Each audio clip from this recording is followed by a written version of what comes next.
Perfect. We should be live. Hi, everyone. I hope you can hear us. And well, it's really a pleasure to be connected with all of you today. We'll start this webinar on the public consultation for the Climate Evidence Association promptly. If you are not familiar with Livestorm, you have a chat section and a questions section below on the right-hand side of your screen. So you feel free to ask any questions.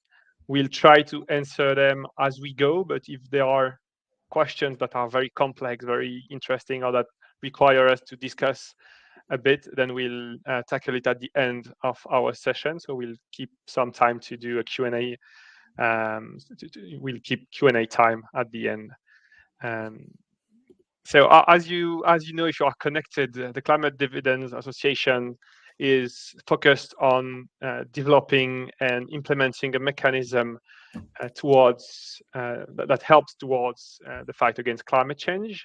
We are leading a public consultation with our stakeholders and with the sector to challenge and reinforce our methodological approach. So that's why we are here today. So today we'll talk about well, of course, what are climate dividends if you are not familiar with what we do. We'll talk about how Systemiq is tackling avoided emissions and how it interacts with what they do.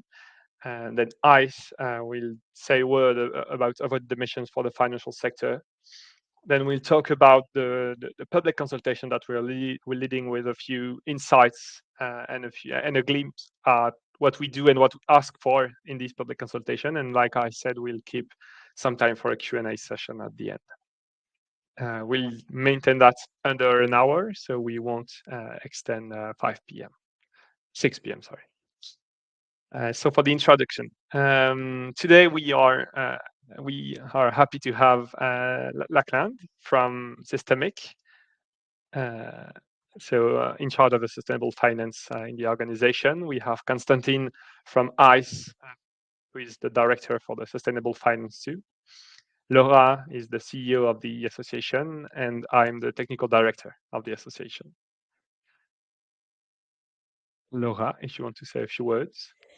Yeah, sure. Thanks a lot, Simon, and thanks for everyone for joining. So the idea is just to replace a little bit of the context of what climate dividends are, because otherwise it might be a bit complicated to know how to answer that public consultation. So basically what we're starting from is a problem that we have, that there's not enough investments into climate solutions. So to reach our global sustainability goals, we need more sufficiency, less consumptions, that's for sure, but we also need climate solutions that decarbonize the way we do things. And for those to scale, we need investments in them. And concretely, today we have a problem with that because those climate solutions are mostly assessed on the negative side. So if we take a concrete example, next slide, of a solution provider that is a heat pump producer. So to do those heat pumps, of course, they're going to pollute. They have induced emissions because you need to produce those heat pumps.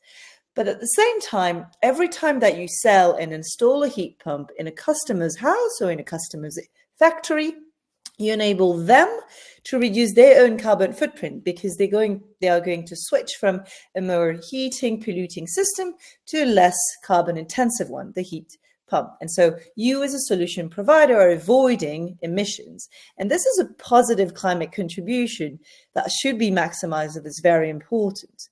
And today, because we mostly assess induced emissions, we're kind of ignoring that positive climate contribution. We struggle to value them. And this is the case really from the climate solution side and from the investor side. And so both of them are really struggling to do this because we don't really have simple and standardized measure of those positive climate contribution. And this is really to tackle that problem that we created climate dividends. Next slide. Yeah. And climate dividends basically are an extra financial information that corresponds to that positive climate contribution of a company that can be awarded and claimed by the equity shareholder. So for every ton of CO2 equivalent avoided or removed by the company, they can issue and distribute one climate dividend to the shareholder. It's not money, it's an extra financial information. You can't use it in offsetting or any kind, but it's a proof of the value, of the climate value. So this is why we call it a dividend in the same sense of the financial dividend, which is a proof of the financial value. Here, it's a proof of a climate value that can then be distributed to the shareholder. Very concretely, how does it work for a company to go through? There's a 5 simple step process. The first step is that a company must check its eligibility. One, there's criteria at the level of the company and at the solution level. I'm not going to go into a lot of depth here because these are some of the questions we might come in afterwards, but just so that you know it exists. Then if you're eligible, you're then going to evaluate this positive climate contribution. And so you do so respecting the climate dividends protocol. And so this is the whole topic of today, which is this protocol really outlines the rules of how to assess this positive contribution, so the avoided or removed emissions. And then we've got also sort of sectoral applications of that protocol. What does it mean in different particular use cases or sectors? So this protocol also explains the following steps. But basically, the company used that protocol to evaluate, and they fill in a document called an SDD, a Solution Detail Declaration, where they explain all of this and how they measured their activity based on that protocol, and they claim the number of tons of CO2 equivalent avoided or removed in a given year. The third step is that they get verified by a third independent party, which is accredited by the association, but is not us, that comes to validate and verify it. It enables them to issue the climate dividends in the equivalency that I just mentioned. So 1 ton, 1 climate dividend. And then to distribute it to the shareholders at the pro rata of detention of capital. So if my heat pump producer issues 1,000 climate dividends for 2023, for example, I mean, they do it in 2024, based on a 2023 results, they can then give, if a shareholder has 20%, they will get at the moment, to 200 climate dividends. So this has basically 2 main value addeds. It brings 2 value to the world, if we could say. The first one is the standardization. We intend to provide a sort of standardization filter of that positive climate contribution. And this is really one of the main topics why we also wanted to have that public consultation, is we want to make sure that the rules that we are providing enable this and are the good ones, so that we standardize it in a good way. And here the standardization comes from the protocol, from the verification, and from the transparency of the process. And the second thing, which is a little bit less today our topic, but still wanted to mention it very quickly, was that it provides traceability between this impact and the financial logic. And like a financial dividend, which is a positive financial signal, even if you don't understand everything, this is what we try to do with the climate dividends, making it a positive climate signal that can then be integrated in financial processes and in financial valuation through a notion of climate goodwill. So this is what we're doing. And in less than 2 years, we have more than 13 companies that issued more than 100 climate dividends to their investors, and that already issued more than 2.3 climate dividends. What's very interesting is that it ranges from different size and different sectors. And right now we're at a very interesting moment where we want to gather the insights from those 2 years of pilot phase, but also from all the technical discussion. And this is why we have this public consultation, to enable us to go to the next level and really scale, and especially go to the ambition that is ours, which is really to make climate dividends, next slide, please. Yeah, an international recognized and standardized indicator that is going to be used both in the institutions, regulatory standards, and in the market to really promote and value those climate solutions and redirect fundings towards them. Thanks. Thank you, Laura. Lachlan, can you say a few words about Systemiq, and can you introduce yourself and say how you why is the topic of avoided emissions important for Systemiq? Sure, sounds good. So Systemiq is we describe ourselves as a systems change organization.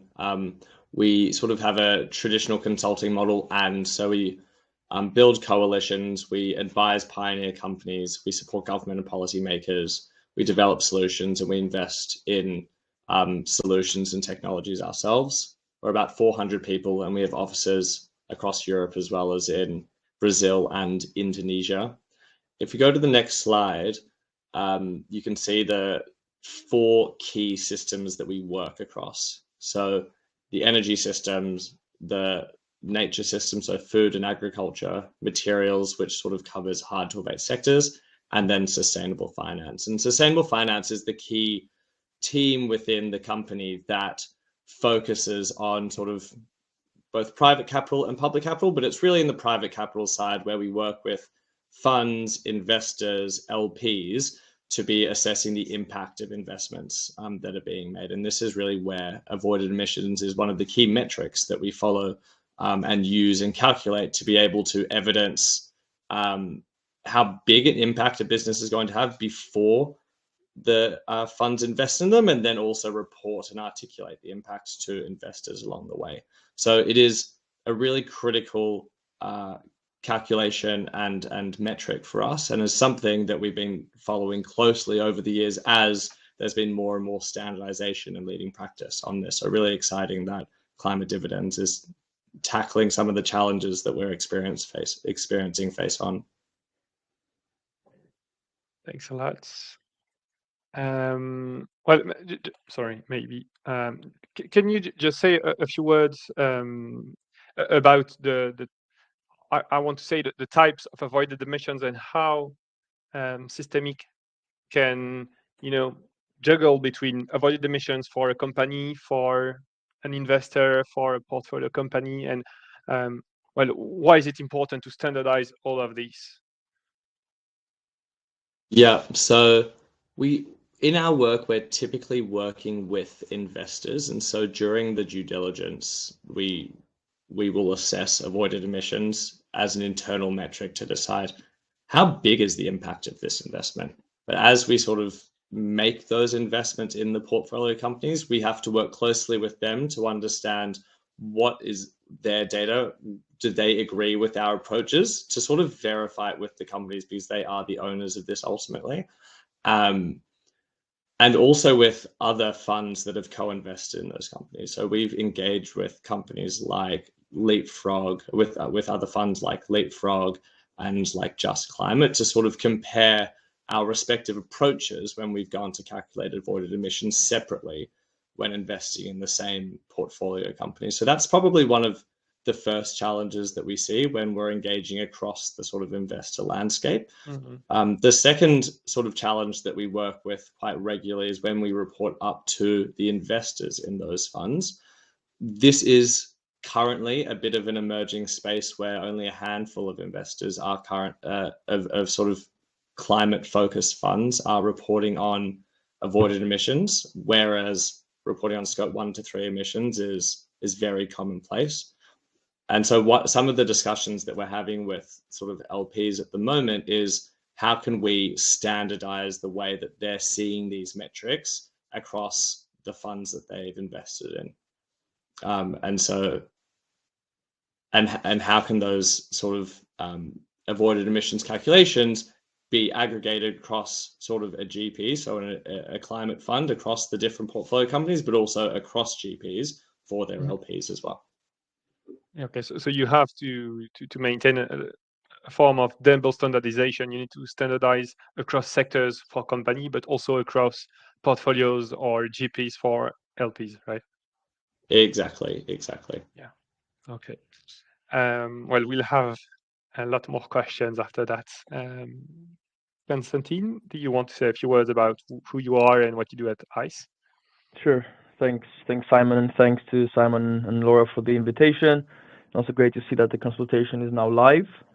So I'm Constantine. I work for ICE. ICE is a data and exchanges company where we primarily work with financial services companies on helping them identify and quantify climate risks. Having said that, for a number of years now, we've also focused on the climate opportunity side. So trying to help them identify some of those opportunities with the low carbon transition and the impact of their investments. And that's why we've also focused on the concept of avoid emissions for quite some time now. We both collect data that's reported by companies on their avoid emissions impact, and also model, have a number of methodologies that's bottom up, starts at the solution level, as we call the climate dividends. At the product level, it goes upwards all the way to portfolio level for the use case of our clients. But we also collect a lot of avoid emissions data for more than 9,500 companies that we analyze. Obviously, not all of them either report comprehensively, and I'll get to that point. And we also do both kind of current and projections on avoid emissions, looking at some of the factors that might change in the future, looking at some of the climate scenarios and how that can impact the climate impact of products and services. And then we also work quite extensively on the topic of kind of the reporting side for clients, for portfolios, this financed avoid emissions aspect, which was also covered by the recent PCAF consultation, which is great to see as well, and also by Lachlan in his comments. So if you move to the next slide, please, just to provide a bit more flavor in terms of our approach and how we work with clients. This can be along the spectrum of kind of investment decision making. So starting from the left-hand side, there might be looking at constructing a fund and want to use a methodology on avoid emissions for their screening purposes to identify the companies that have positive climate impact, and we can help them with that methodology creation that can be incorporated into the fund construction. A lot of the work that we do is on the reporting side, be that TCFD alignment, be that funds that are impact funds, and then also more recently, if you look at the listed space, SFDR Article 9 funds, so clients, asset managers that are looking at quantifying and reporting their positive impact and looking at a metric like avoid emissions for the carbon side of things. And then lastly, on the right-hand side, we also work on a lot of kind of nuanced research, as we call it, deep dive. That could be either pre or post investment. So when asset managers or asset owners, when they want to look at companies they, for example, want to invest, and they conduct their financial analysis, then they also want someone to help them with the analysis of the climate impact of those companies, and especially the positive side, and that's where we're coming in as well. And as a last point, Simon, you also, I think your title had what are the challenges. So we obviously see a number of challenges in the space. First of all, looking at, and I'm not gonna elaborate too much because I know we're gonna cover some of those themes shortly. But we're looking at, for example, the reporting side of things. So when companies report avoid emissions, a lot of times we see, as we are trying to analyze that reported data, that this is incorrectly reported as avoid emissions. So companies might be reporting something that's actually an operational efficiency or a scope 2 reduction as avoid emissions. So a lot of the data that we collect, is QA'd and not approved in many ways, or maybe the source for avoid emissions vis-a-vis the company, product and services is not very significant. And this is where, for example, methodology and frameworks like climate dividends come in to help that. And also when you look at, for example, the element of verification that's required for climate dividends, and we saw that also in the PCAF consultation, this is something that's missing. Not a lot of data is verified. And then also when companies do report that, there is frequently not a lot of transparency on what kind of baseline they're using, what kind of LCA factors they're using, if what they're reporting is cumulative or annual in terms of avoid emissions. So again, there's a little more clarity required there. And then lastly, I'll just say that when we look at things from the kind of the fund reporting perspective, we also, we do face challenges with regards to how that relates to your actual emissions impact, your scope 1 and 2 and 3 impact. We need a bit more clarity with regards to, being able to, obviously, nothing like a netting approach to be encouraged, but understanding, how you can report that versus your actual, negative, let's say, impact or emissions impact itself. There's other things like attribution, but you'll touch upon that shortly, so we can follow up on that one. Thanks. Thanks a lot. We'll switch to the public consultation. So, as you know, it's the topic of today's webinar. Basically, to sum things up, our public consultation is for us a way to reach a third version of our protocols. The second version of our protocol that Laura presented was released in May 2023. And on using these bases, we've had two pilot phases, or one pilot phase, but during 2 years, in 2023 and 2024.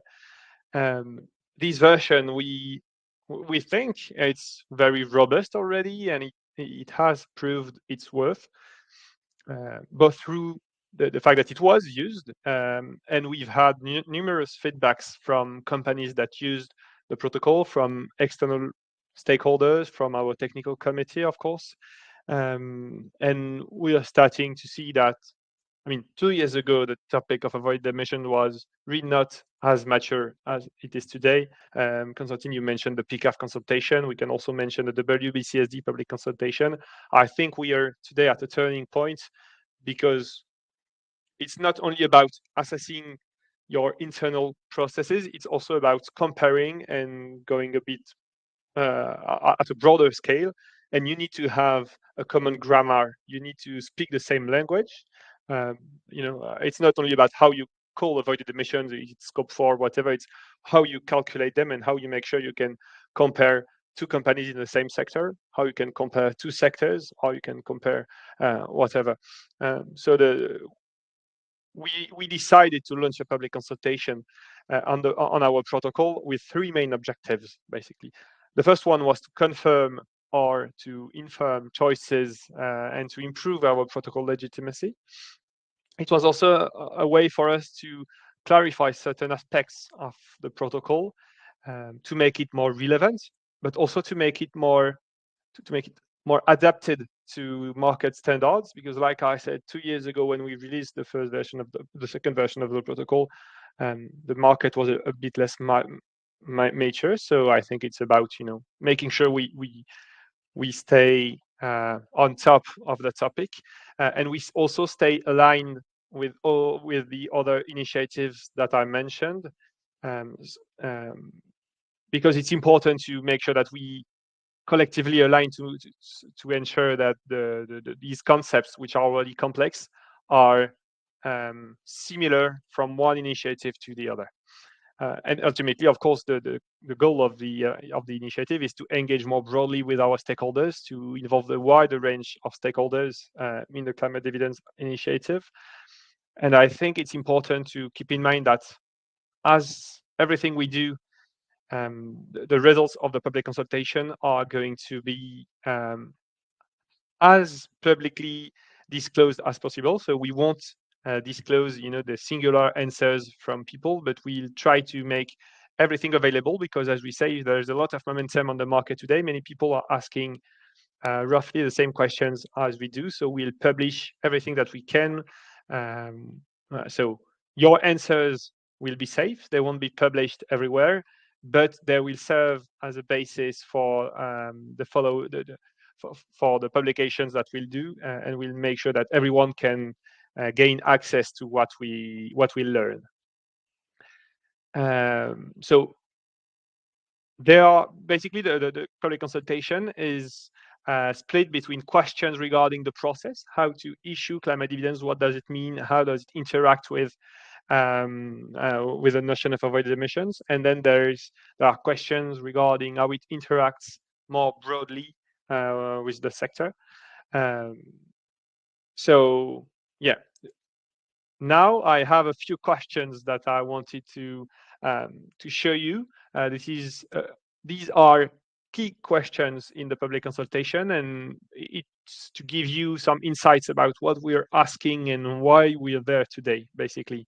So I'll start. The first question is, the first consideration we have is, how should we take into account forward-looking considerations? As you know, Laura said that you have her example, that you can produce a heat pump. When you produce this heat pump, you are not likely to going to be able to know how it's going to be used in the future, because you won't be able to measure and to monitor the effective use year after year. So in the sector, collectively, there is an approach which is considered to be forward-looking. Basically, we say, I sell a heat pump in year one. It's going to produce energy for 3 years. I can make a claim when I sold the heat pump. This is an approach. This is what we've been doing up until today. But people have also been pushing for example, amortizing, have an amortized approach of the concept. So basically, I say it's going to avoid 1,000 tons of CO2 over 3 years. I can either claim 1,000 tons of CO2 year one, or I can claim 330 tons of CO2 every year. Or you can also say, well, we can annualize everything. We can say, well, the first year was not really efficient because you have to invest a lot in carbon to produce most of the climate solutions. So maybe the first year you didn't avoid emissions, but for the years after that, you are going to avoid a lot more. Right. All those considerations, there are no right or wrong answers, but it's mostly about aligning and making sure that everyone is accounting for the same thing the same way. So yeah, Lachlan or Constantine, do you want to say a few words on how you do it, and why is this consideration important to you, or not important? I don't know. So it's Systemiq, at least in the context of the investors that we've been working with and advising. We found that the annualized net impact, the one that you have up on the screen now, has been the most relevant for us. And the reason for that is twofold. One is that ultimately, when you're looking forward with avoided emissions, it is a bit of an estimate based off the data that you have available. And so it's a good indication of what you might get in the future for the purposes for us for sharing with investors. But in terms of actually sort of validating and confirming the avoided emissions that you've achieved within a year, we rely on the actual data of products sold or energy saved, depending on the solution and the portfolio company that we're talking about. And so we sort of bank the in-year results every year and sort of report that up as these are the realized avoided emissions.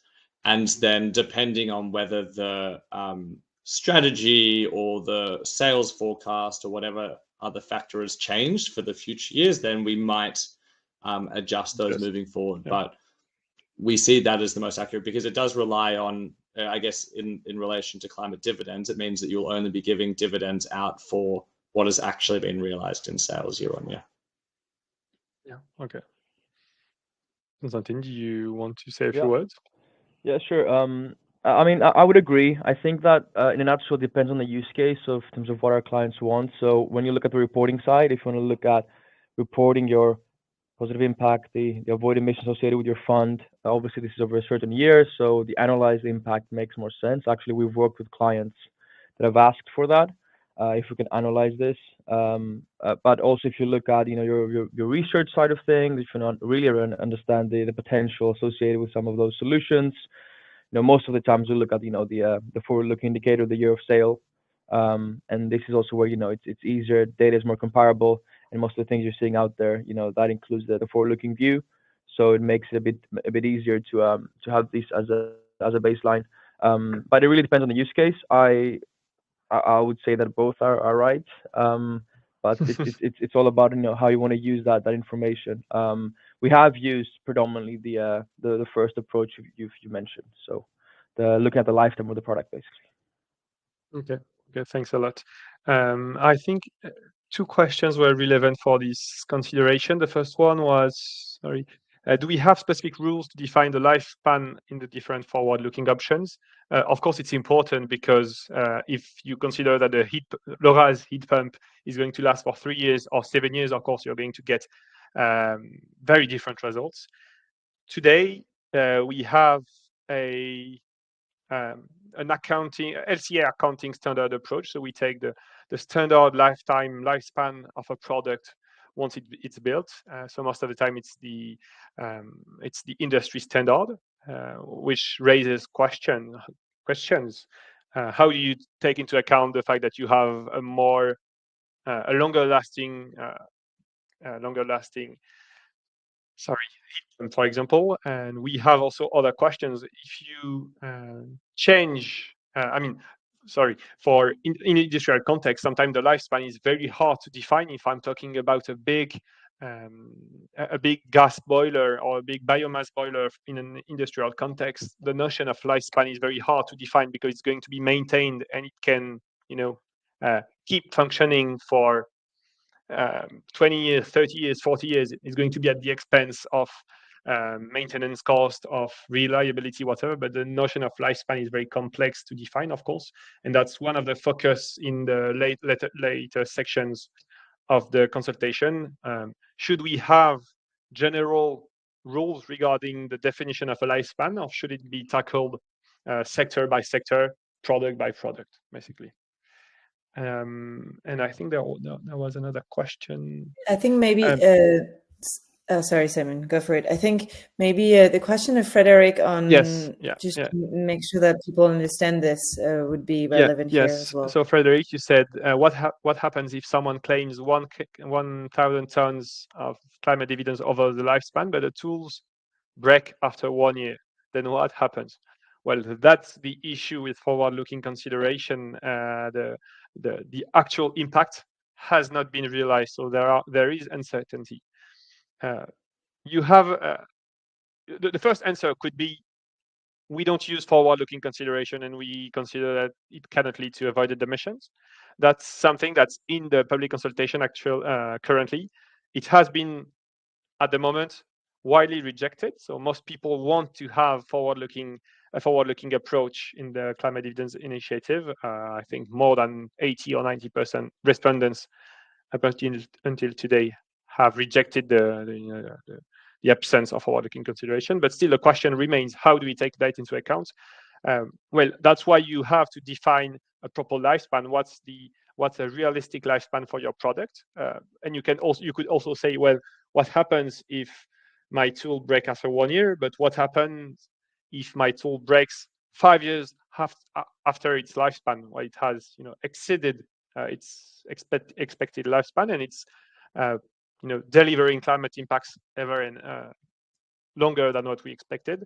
So you can have positive and negative aspects of that. So the key question there is, of course, how do we make sure that the lifespan is properly defined if we want to take into account forward-looking considerations? I hope that was clear. Yeah, maybe just one last thing, following up the question of Jeanne on lifespan, again on the lifespan. The question was that if I exit after 1 year as an investor, can I still claim the avoided emission over the lifespan of the asset, which is the mix of forward and year on year? I don't know if you want to take it now or keep it to the end because it's a complicated one. Simon? Maybe it's a bit complicated right now, so yeah, I think that's better. Jeanne will try to tackle it either at the end on a one-to-one basis, but this is something that we of course have in mind. Yeah. And just to add to that question, that is one of the challenges that we faced and one of the drivers for us sort of generally using the annualized view, because then sort of each year, let's say you sell 100 gas boiler like heat pumps in year 1, 100 in the next year, 100 in the next year, you just sort of use the cumulative heat pumps sold per year and sort of the in-year impact, and then you don't necessarily need to have sort of a decision around the ultimate lifespan, at least within the sort of 5 to 7 year time horizon that we look at, assuming that most of the products last longer than that.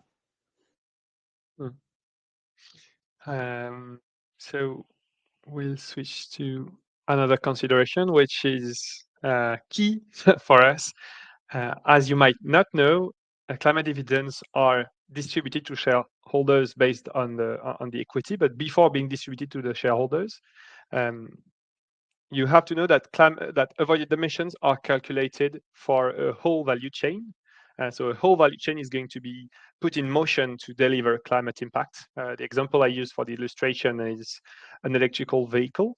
The EV has to be manufactured, but you need to put in the EV an electrical engine. You need to produce batteries. You need to produce electricity. You need to produce and install charging stations, whatever. So it's when we calculate avoided emissions, and that's true for everyone, not only climate dividends, we do it for the whole value chain.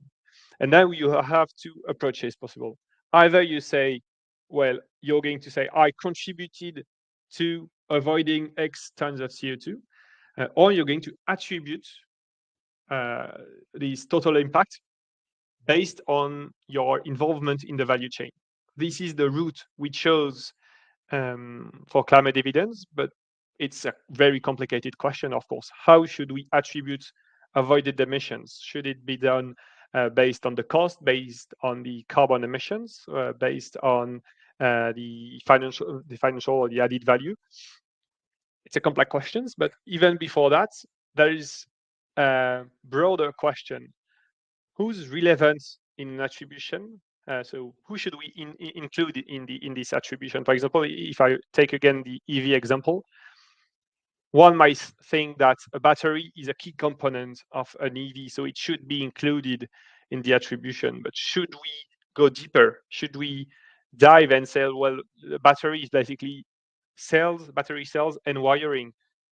Do we attribute avoided emissions or climate dividends to the cells manufacturer?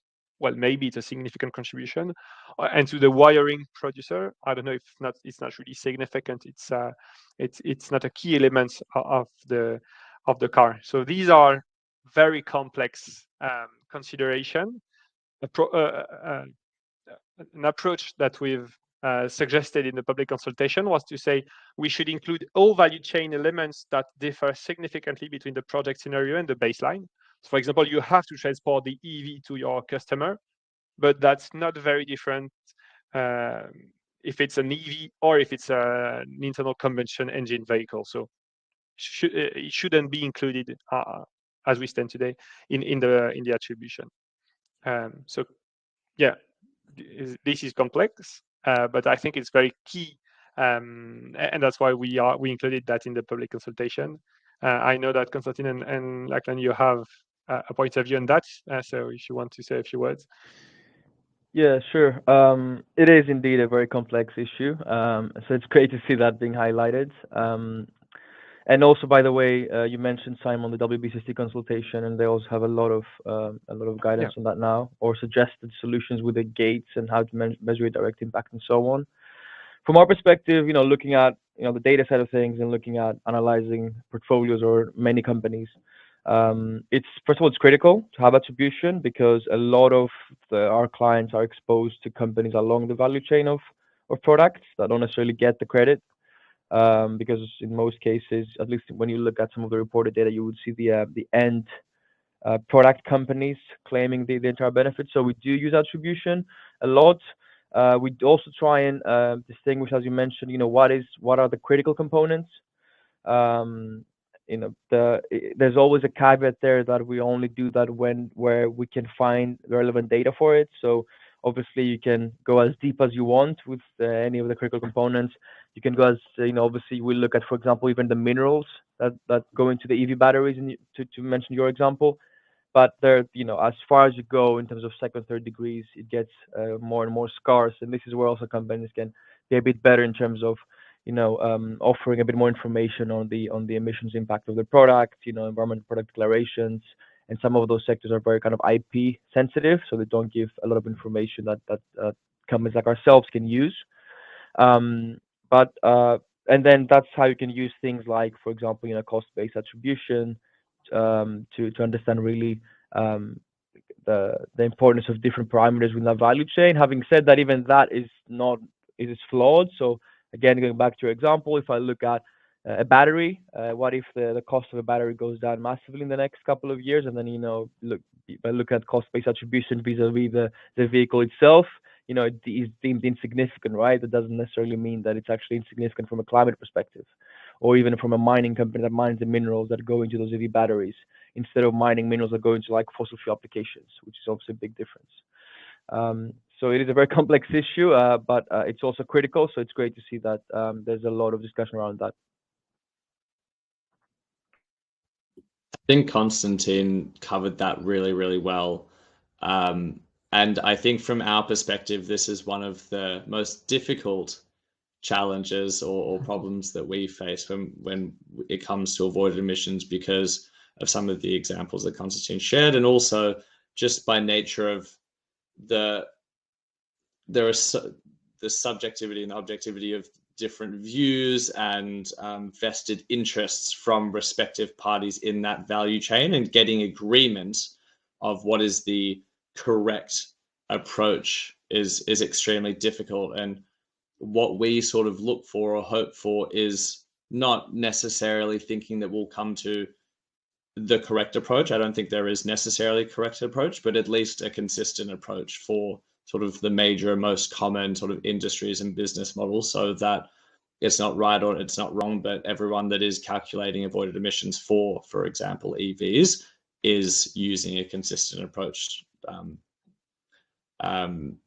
And yeah, it's been a topic that we have tried to avoid in some cases, and in other cases have had to come up with some pretty detailed sort of calculations and solutions where it hasn't been clear. And an example of this was an investment that we did in a consulting / service on the ground services company that supported the sort of build and operation of wind farms, and they provided services sort of across that, a number of services across that value chain. And we had to try and assess, okay, well, to what component, to what degree of the costs of getting that wind farm up and running did they contribute to, and try and estimate that. So yeah, I think that that's just an example of how this is a big challenge, and hopefully with standards coming out on a regular basis, we will get more consistency and standardization across them.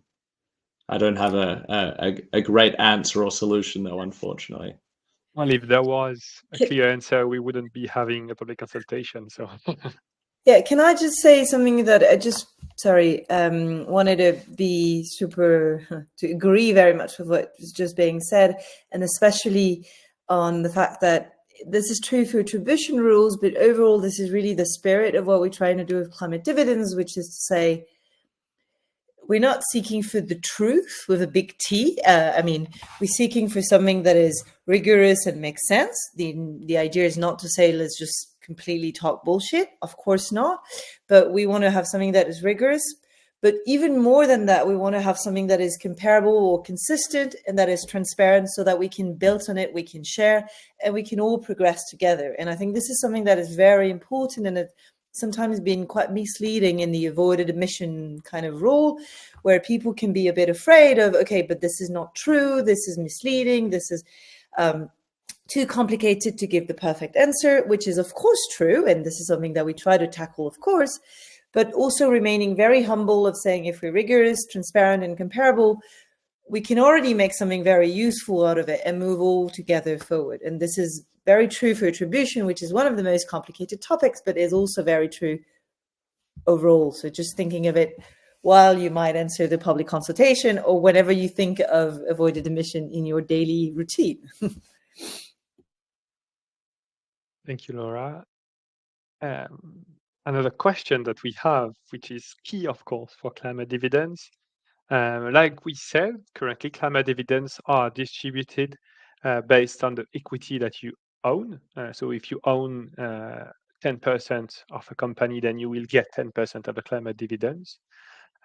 However, there is a growing demand from the debt side of the financing to be taken into account in the share of the climate value that's being created by a project.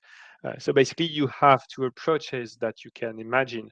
Either we stick to being climate dividends based solely on equity, and we distribute climate dividends based on the equity, or we include debt in the distributions, which means investors are bound to receive less climate dividends, and possibly the banking world or the debt holders can also get some forms of climate dividends or whatever the name would be for the debt holders. So it's really two opposing points of view, but they are key, obviously, in our approach, and it's really important. For example, if we want to align with PCAF for induced emissions, as you might know, financed emissions under the PCAF reporting framework pushes towards taking into account both equity and debt for the financed induced emissions. So we could align with that and say, well, it should be the same for avoided emissions, or we could go the other way around and say, well, the investors are the ones that are going to capture the created value, whether it's financially or in terms of climate. So once again, it's of course key in our considerations, and it would be a huge change, but it might be a necessary change. Constantine, Lachlan, do you want to share a few words on that? If you have any considerations that you think are important on that. I mean, I agree completely with you, Simon. And then, if I'm not mistaken, in the recent consultation, once again by PCAF, they also tried to recommend the same for avoid emissions, same as induced emissions, so equity plus debt. So it makes complete sense to have started from the equity space, and this is where we've seen most action in the listed space, anyways, right? And talking about dividends, but the debt space is even larger, and I'm sure that a lot of investors, for example, that want to quantify their positive impact and are only exposed to debt asset classes would not be very happy with that being only towards equity. And no, the suggested solution makes sense. So I think I'm in agreement.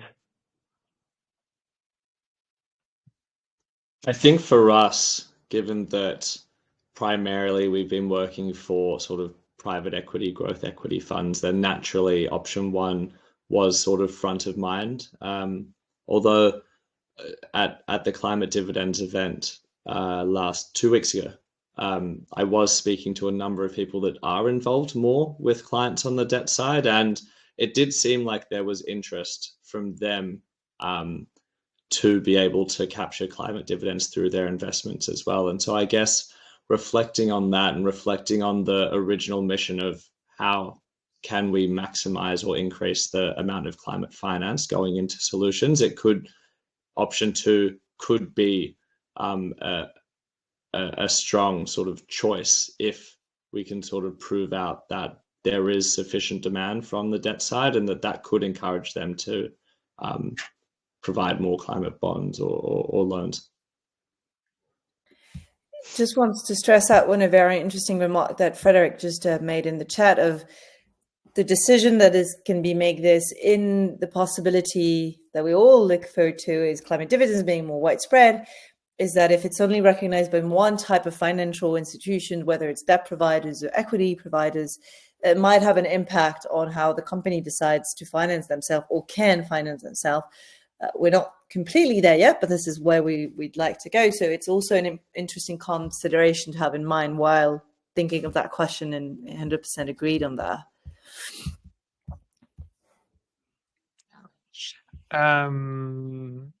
Thank you. Of course, we have many more topics that are being addressed in the public consultation. I'm going to quickly browse a few of them. For example, we have a question of sampling. What types of claim can you do when you're not able to properly analyze all your solutions? For example, if you renovate a building, you might have a complete analysis of 10 or 15 renovations, but not the thousands that you do each year. What can you do? Can you do a limited claim on the sample that you have fully analyzed, or can you extend the results? And what are the conditions to extend the results to the whole, to the totality of your projects? How should we assess batteries? For example, if we have a refurbished batteries, what's the function of a battery? Is it to be compared to a new battery and you avoid emissions because it's more climate efficient than a new battery? Or is it seen as a component in an electrical vehicle and then you compare it to I mean, it becomes a mobility topic. It's a question of point of view. How should we distribute climate dividends? Even if we stick to equity, can we deviate from the equity ownership? And for example, can the founders relinquish their shares if they want to, not their shares, sorry, but their climate dividends if they want other shareholders to get a bit more? So many considerations that we have. They are all listed, obviously, in the public consultation. Before starting the Q&A, I think we've answered a few of your questions. If you think we haven't, don't hesitate to say a word in the chat and we'll try to deep dive a bit more. Meanwhile, you're typing, hopefully. The public consultation will be open until the end of December 2024.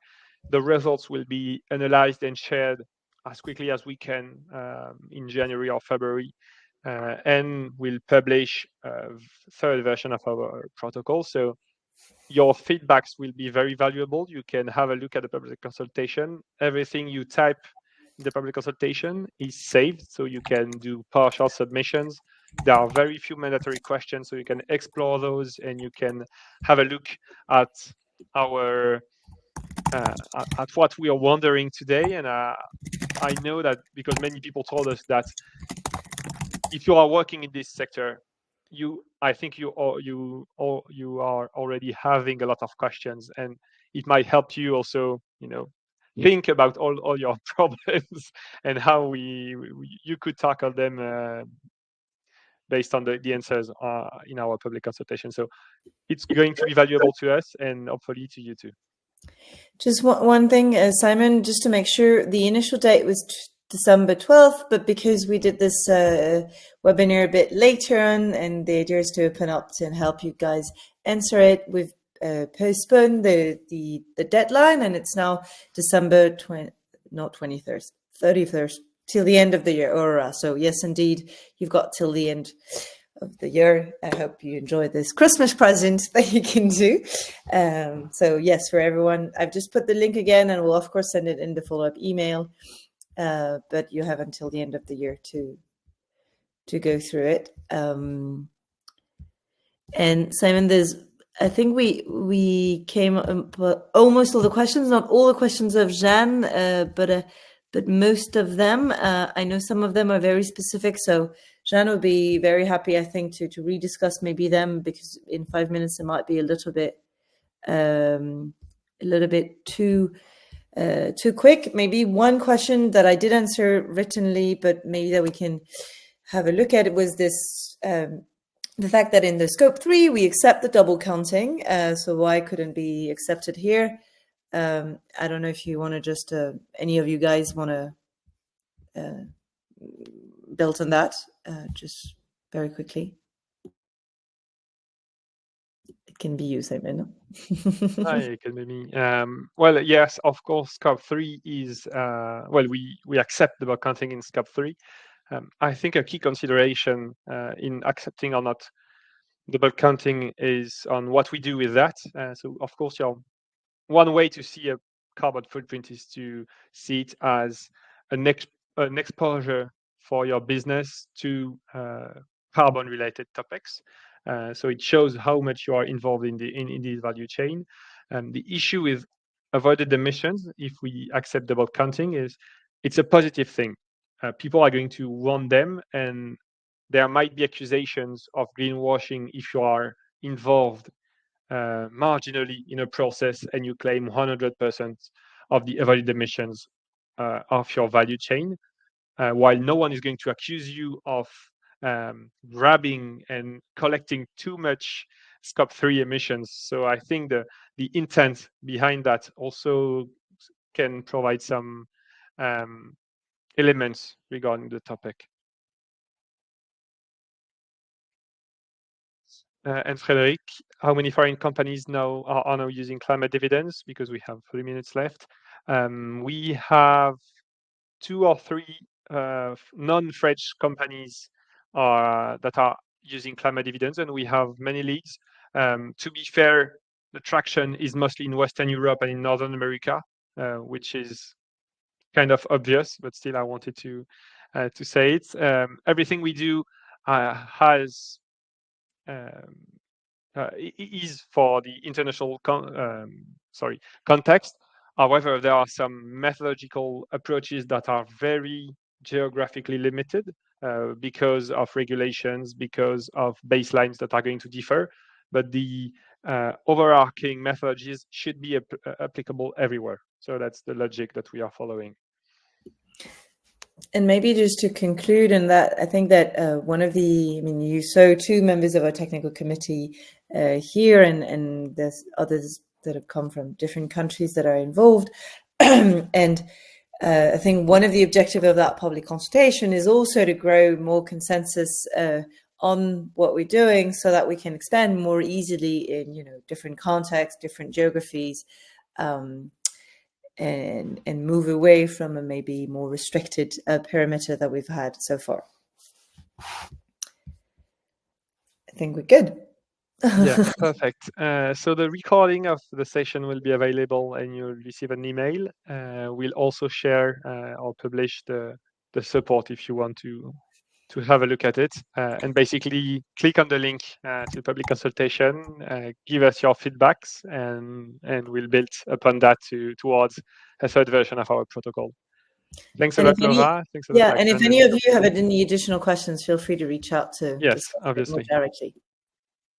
Thanks, everyone. Have a nice day. Goodbye. Thank you so much, Leslie. Thanks, everyone. Bye. Thanks so much. Bye-bye.